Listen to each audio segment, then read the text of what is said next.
আপনারা দেখবেন যখন আজান চলতে থাকে মসজিদে, তখন দেখবেন কুকুর ঘেউ ঘেউ করে উঠে এবং লাফাতে থাকে। তখন জিনেরা কুকুরের মুখ দিয়ে প্রবেশ করে পিছনের পথ দিয়ে বের হওয়ার কারণে প্রচন্ড ভীত সন্ত্রস্ত হয়ে কুকুর লাফাতে থাকে। ওই আওয়াজ, ওই সময়ের সিচুয়েশন, জিনদের এমন কিছু আওয়াজ আছে যেটা আপনার কান পর্যন্ত পৌঁছায় না, কিন্তু সে অত্যন্ত ভীত সন্ত্রস্ত হয়ে যায়। জিনদের ওই আওয়াজে কুকুর শুনতে পায়। অনেক সময় বিড়াল দেখবেন হঠাৎ করে কানটা খাড়া করে ফেলেছে। বিড়ালের শরীরে আল্লাহ তাআলা এমন কিছু ছোট ছোট জারফুম, এমন কিছু বিষয় আল্লাহ তাআলা দিয়ে রেখেছেন যেটার কারণে জিনরা বিড়ালের সামনে আসতে ভয় পায়। ছোট ছোট পাখি আমরা লালন পালন করি, কাকাতুয়া, লাভবার্ড, টিয়া পাখি, কবুতর, ময়না, এ জাতীয় অনেক পাখি আমরা এখন লালন পালন করি। কিছু প্রকারের পাখি আছে যেগুলোকে জিন প্রচন্ড ভয় পায়, এদের দিকে আকৃষ্ট হয়ে আসতে নিয়ে ভয়ে ভীত সন্ত্রস্ত হয়ে জিন চলে যায়। কিছু পাখি ঘরের মধ্যে বরকত নিয়ে আসে। এজন্য পাখিগুলোকে যদি আমরা লালন পালন করতে চাই, তাদের হক ঠিক রেখে, খাবার দাবার ঠিক রেখে লালন পালন করতে হবে। ঘরের মধ্যে কোন কোন জিনিস থাকলে জিনেরা আকৃষ্ট হয় এবং ক্ষতি করার চেষ্টা করে।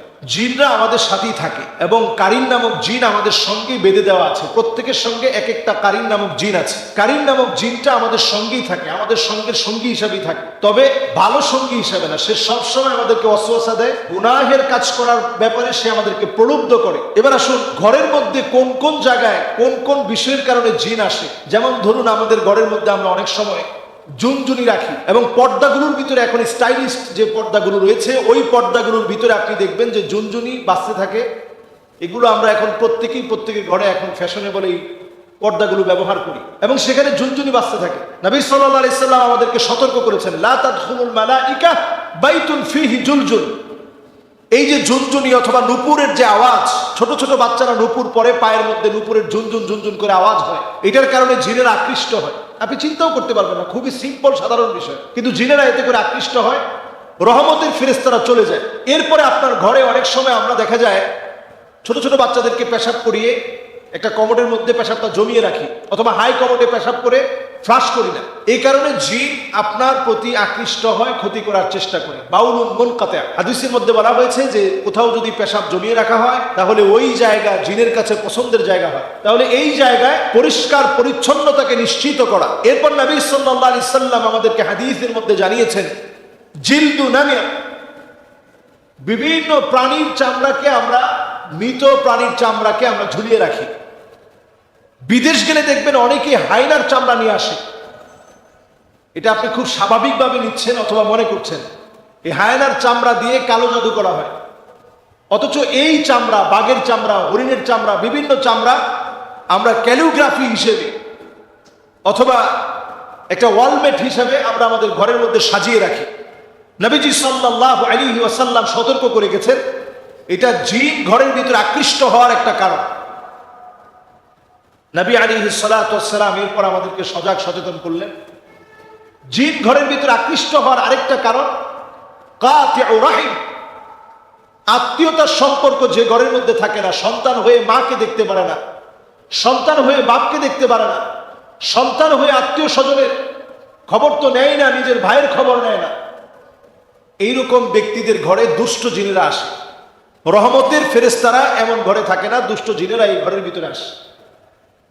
এরপর নবী সাল্লাল্লাহু আলাইহি সাল্লামের হাদিস থেকে বোঝা যায় যে ঘরের ভিতরে পুতুল থাকে, তাসাউর, বিভিন্ন রকম মূর্তি থাকে, বিভিন্ন রকমের ছবি থাকে। এই ঘরগুলোর ভিতরে রহমতের ফেরেশতারা আসেন। এরপর হাদিস থেকে বোঝা যায় নবীজি সাল্লাল্লাহু আলাইহি সাল্লাম আমাদেরকে জানিয়ে দিয়েছেন, যেই ঘরের ভিতরে কোরআন তেলাওয়াত থাকে না, ওই ঘরের ভিতরে রহমত থাকে না। ওই ঘরটা একটা নির্জন বাড়ির মতো পড়ে থাকে, যে ঘরটার মধ্যে কোরআনুল কারীমের তেলাওয়াত হয় না। এজন্য ঘরের ভিতরে কোরআনুল কারীমের তেলাওয়াতকে ইনশিওর করা প্রয়োজনে। আপনি মোবাইল থেকে কোরআনুল কারীমের তেলাওয়াতকে ছেড়ে রাখুন, প্লাগ ইন কোরআন, সার্বক্ষণিক কোরআন তেলাওয়াত চলতে থাকে। এই ধরনের ডিভাইসগুলো এখন পাওয়া যায়। আপনি কোরআনুল কারীমের তেলাওয়াত আপনি ছেড়ে রাখেন, লাউডলি ছেড়ে রাখেন এবং শোনার চেষ্টা করেন। কোরআন কারীম তেলাওয়াত যখন বাজবে তখন অন্যমনস্ক না থেকে শোনার চেষ্টা করেন। সন্তানদেরকে অভ্যস্ত করেন। বাসার ভিতরে যখন খুব লাউডলি মিউজিক বাজানো হয়, এটা জিনদের আখড়ায় পরিণত হয়। এই জন্য মিউজিককে বাসা থেকে একেবারে নিষিদ্ধ করে দেন। আমাদের কলিং বেলে মিউজিক, আমাদের মোবাইলের রিংটোনে মিউজিক, আমাদের বাচ্চাদের খেলনার ভিতরে মিউজিক, ছোট বাচ্চাদের জুতার ভিতরে পর্যন্ত মিউজিক। এবং দেখবেন দেখবেন সাইকেল কিনেছেন, সেটার বেলের ভিতরে পর্যন্ত মিউজিক, সব জায়গায় মিউজিক। এই মিউজিক জিনদেরকে ডেকে আনে। আল্লাহ রাব্বুল আলামিন কানের একটা পাওয়ার দিয়েছেন। কুকুর কিন্তু আমার মতো শুনে না, বরং ছোট্ট মৃদু একটা আওয়াজ আছে যেটা কুকুরকে ভীত সন্ত্রস্ত করে ফেলে। আপনি অনেক সময় এই আওয়াজটা কানের মধ্যে শুনতেই পাবেন না, কিন্তু জিনদের ওই আওয়াজের কারণে কুকুর ভীত সন্ত্রস্ত হয়ে দৌড়াতে থাকে। আপনারা দেখবেন যখন আজান চলতে থাকে মসজিদে, তখন দেখবেন কুকুর ঘেউ ঘেউ করে উঠে এবং লাফাতে থাকে। তখন জিনেরা কুকুরের মুখ দিয়ে প্রবেশ করে পিছনের পথ দিয়ে বের হওয়ার কারণে প্রচন্ড ভীত সন্ত্রস্ত হয়ে কুকুর লাফাতে থাকে। ওই আওয়াজ, ওই সময়ের সিচুয়েশন, জিনদের এমন কিছু আওয়াজ আছে যেটা আপনার কান পর্যন্ত পৌঁছায় না, কিন্তু সে অত্যন্ত ভীত সন্ত্রস্ত হয়ে যায়।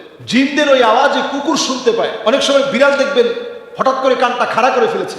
বিড়ালের শরীরে আল্লাহ তাআলা এমন কিছু ছোট ছোট জারফুম, এমন কিছু বিষয় আল্লাহ তাআলা দিয়ে রেখেছেন যেটার কারণে জিনরা বিড়ালের সামনে আসতে ভয় পায়। ছোট ছোট পাখি আমরা লালন পালন করি, কাকাতুয়া, লাভবার্ড, টিয়া পাখি, কবুতর, ময়না, এ জাতীয় অনেক পাখি আমরা এখন লালন পালন করি। কিছু প্রকারের পাখি আছে যেগুলোকে জিন প্রচন্ড ভয় পায়, এদের দিকে আকৃষ্ট হয়ে আসতে নিয়ে ভয়ে ভীত সন্ত্রস্ত হয়ে জিন চলে যায়। কিছু পাখি ঘরের মধ্যে বরকত নিয়ে আসে। এজন্য পাখিগুলোকে যদি আমরা লালন পালন করতে চাই, তাদের হক ঠিক রেখে, খাবার দাবার ঠিক রেখে লালন পালন করতে হবে।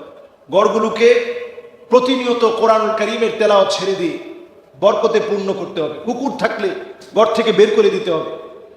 যদি ঘরের ভিতরে বড় বড় পুতুল থাকে, এগুলোকে সরিয়ে ফেলতে হবে। আত্মীয়তার সম্পর্ক না থাকলে বৃদ্ধি করা লাগবে। যত রকমের মিউজিক, ঝুনঝুনি সহ যা আছে, এগুলো ঘর থেকে সরাতে হবে। আল্লাহ রাব্বুল আলামিন আমাদেরকে বোঝার তৌফিক দান করুন। এবং জিনরা কোনোভাবেই আমার চাইতে শক্তিশালী না। একটা আয়াত আপনি মুখস্থ করে নেবেন, আল্লাহু খায়রুন হাফিযান ওয়া হুয়া আরহামুর রাহিমিন। এই আয়াতে কারিমাটা প্রতিনিয়ত পড়েন, ইনশাআল্লাহ কোন জিন আপনার চাইতে শক্তিশালী হতে পারবে না। বশীভূত করা লাগবে না, এমনি তারা আপনার ভক্ত হয়ে যাবে। আপনার দ্বারে কাছে তারা ঘেঁষতে পারবে না। ক্ষতি করা তো অনেক দূরের বিষয়। এজন্য আমরা আমল করার চেষ্টা করব। প্রতিনিয়ত নিজেদেরকে আমল দিয়ে আমরা সাজিয়ে রাখার চেষ্টা করব। আল্লাহ রাব্বুল আলামিন আমাদেরকে তৌফিক দান করুক। আসসালামু আলাইকুম ওয়া রাহমাতুল্লাহি ওয়া বারাকাতুহু।